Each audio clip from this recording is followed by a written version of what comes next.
Many have referred to you guys, the Townsville Crocs, as a team that flies under the radar. You guys have done that all year. Do you enjoy that label, or do you feel like the club doesn't get the respect that it deserves?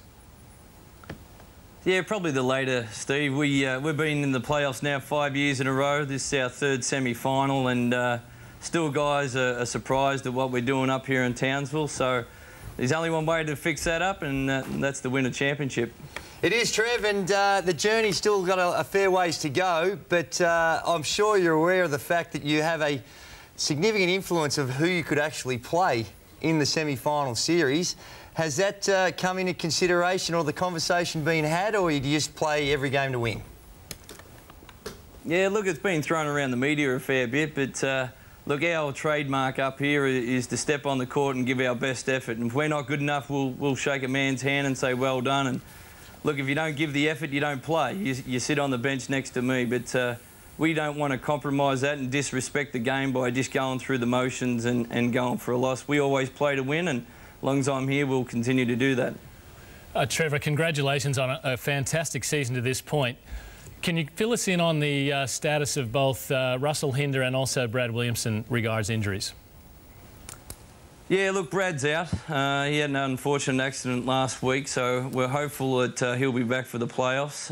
Rusty practiced with us today, and we'll wait for medical review tomorrow morning to see how he pulled up.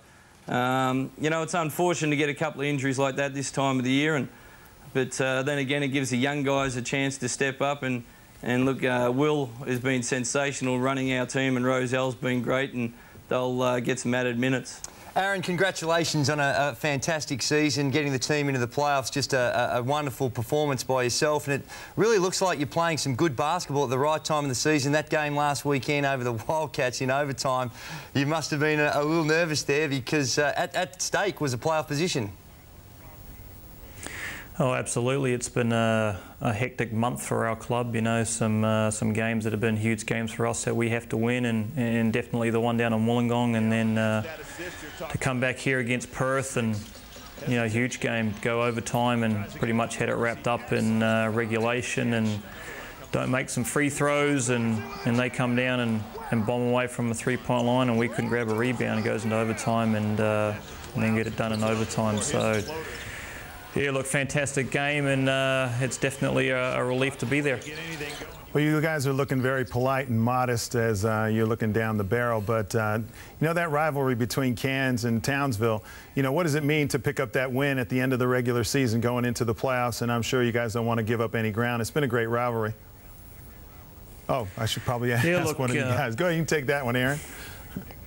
Yeah, look, it's, you know, Trevor and I want to go into the playoffs winning. You know, you want to carry that momentum going in, where, you know, we've played pretty well here, and we want to continue to take that momentum in. You know, I guess I've been coaching Cairns Townsville games since under 18s when I first started coaching, so it's always very passionate, and it's no different at the pro level, and it will be Friday night. How about you, Trevor? A little extra sting when you're playing against your Queensland rivals? I get the feeling whenever you guys beat them, there's a little something extra in that emotion of yours. Oh, there is, without a question. I remember first coming to Townsville and meeting people off the plane, just waiting for my luggage to get here, and about 5 people came up and said, "You got to beat Cairns." It wasn't win a championship, it was got to beat Cairns. And you certainly know the passion up here at the north, and when that ball gets thrown up, you'll see 2 teams going at it. And Aaron, when you think of ahead of what you might face in the semi-finals, pretty sure we know what your answer is going to be here, but is there any matchup that necessarily is one we're trying to avoid? Oh, I mean, you guys spoke about it earlier. I mean, New Zealand's been the form team. They have been all year.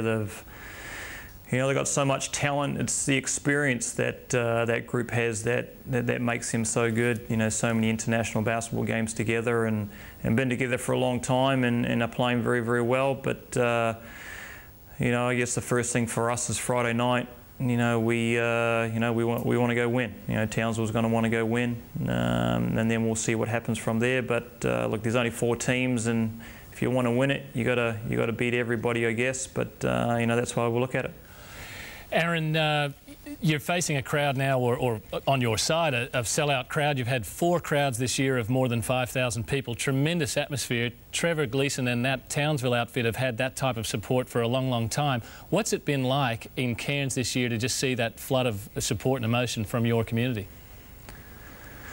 Oh, look, it's fantastic. The support, like you said, the crowds have been huge. We do a lot of work in the community and really engage in that, and they reward us by coming to the games. And today we're already at 5,000 people for the game on Friday. So it'll be a sellout before we even get to the game. Which you always have those walk-ups, but they're not going to be there. And the town's buzzing. It's definitely very exciting. We're the only pro team in Cairns, and when you come to our stadium and watch the game, it's an entertaining night. It's just not about basketball. It's everything else that goes on around it, and it's enjoyable and a great family atmosphere. So it makes it exciting. Well, Trevor, you've been, a disciplinarian when it comes to your players, but, what about the mascot? When I kind of crossed the line there with the referee, did you have some words to him? He's a funny man. I'm so glad he's on our team. So usually he distracts the players and gets the home crowd warmed up more than anything. He's fantastic. I wouldn't change him for the world. Oh, boy. He certainly provides entertainment there, and the Croc just begging for a reduced fine at that. But, Trevor, as you think ahead and where your team's at, the thing about both your teams, you've sort of run that flex offence and they're trying to run a little bit of shuffle offence. And how do you think it's going to determine your fate in the playoffs? What do you need to do well in order to not just be in the playoffs, but to win the whole thing? Yeah, we've got to have our defence has been our backbone since Rozelle got here. I think our record's 11-3 from the halfway mark with Rozelle in there. He really provides a backbone on that defence, and Rusty Hinder bringing everybody together. And that's been a big factor that we've been holding teams normally underneath their average. And, they double down on Luke on the interior and just opens up for the shooters. And we've seen that last weekend. When we played the Tigers, we shot 7 threes in the last quarter, and Will was able to get in the cracks and give the ball to the shooters. So definitely our defence first and foremost. Trevor, a final one from me. Luke Schencher, a great year for him. He's the only guy in the league that's 7'2", so he's there all night long at that height. Does he become even bigger in the playoffs? Yeah, look, he's been a major focus of us from day one, getting the ball to Luke and making sure he gets good looks. And one thing that probably gets overlooked with Luke's abilities is his passing. He passes that ball out of double teams and reseals, and he can go left hand, right hand on the block, and he's had a sensational year. And I guess if you guys got the opportunity to see us more often, you'll be rowing his boat a little bit more than Kazoo down in Sydney. What's your beef with Phil Jones? Aaron. I've got no beef with... You know who I'm talking to. I'm not talking to Trevor.